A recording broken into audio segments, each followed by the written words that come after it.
কিছুই যেন থামাতে পারছে না দখলদার ইসরায়েলি বাহিনীর বর্বরতা।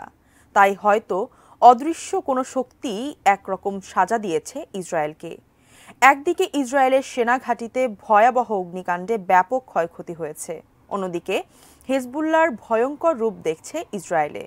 প্রতিদিনই নতুন করে হামলায় দিশেহারা ইসরায়েল। আরও জানাচ্ছেন ইমতিয়াজ আলম।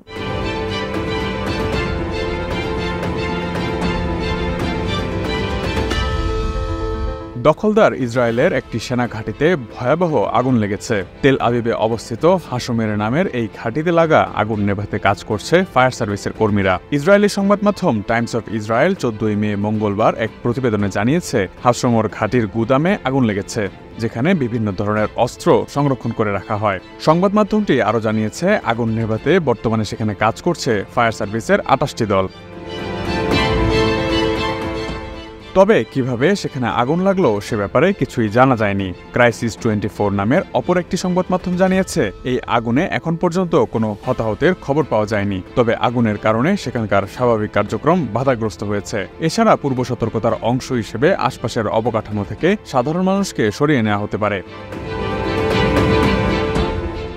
গত বছরের 7 অক্টোবর ফিলিস্তিনি সশস্ত্র গোষ্ঠী হামাস ও দখলদার ইসরায়েলের মধ্যে যুদ্ধ শুরু হয়। যুদ্ধের পর থেকে তেল আবিব সহ ইসরায়েলের বিভিন্ন শহর লক্ষ্য করে হামলা চালিয়েছে হামাস। তবে তেল আবিবের এই ঘাঁটির অগ্নিকাণ্ডের সঙ্গে হামাসের কোনো সংশ্লিষ্টতা থাকার সম্ভাবনা কম, কারণ ইসরায়েলের এসব ঘাঁটি শক্তিশালী আকাশ প্রতিরক্ষা দিয়ে সুরক্ষিত। হামাসের ছোড়া রকেট কিংবা ক্ষেপণাস্ত্র সেখানে পৌঁছানোর সম্ভাবনাই নেই। এছাড়া লেবাননের সশস্ত্র গোষ্ঠী হিজবুল্লাহ সেখানে হামলা চালিয়েছে এমন তথ্য জানা যায়নি।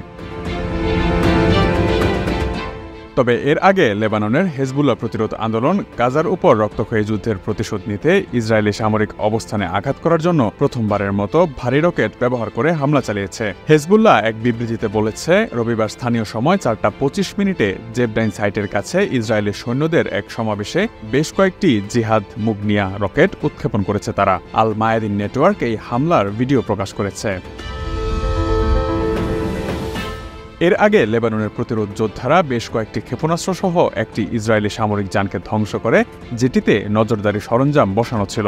এছাড়া ইসরায়েলের হাউনিন ব্যারাক ও আল মালকিয়া সামরিক ফাঁড়িতে নজরদারি সরঞ্জামগুলিকে ক্ষেপণাস্ত্রের লক্ষ্যবস্তু করে এবং ডিভাইসগুলোকে ধ্বংস করে তারা। ইরানের টেলিভিশন নেটওয়ার্ক প্রেস টিভি এই তথ্য জানিয়েছে এবং আল মায়াদিন নেটওয়ার্ক হামলার ভিডিও ফুটেজ প্রকাশ করেছে।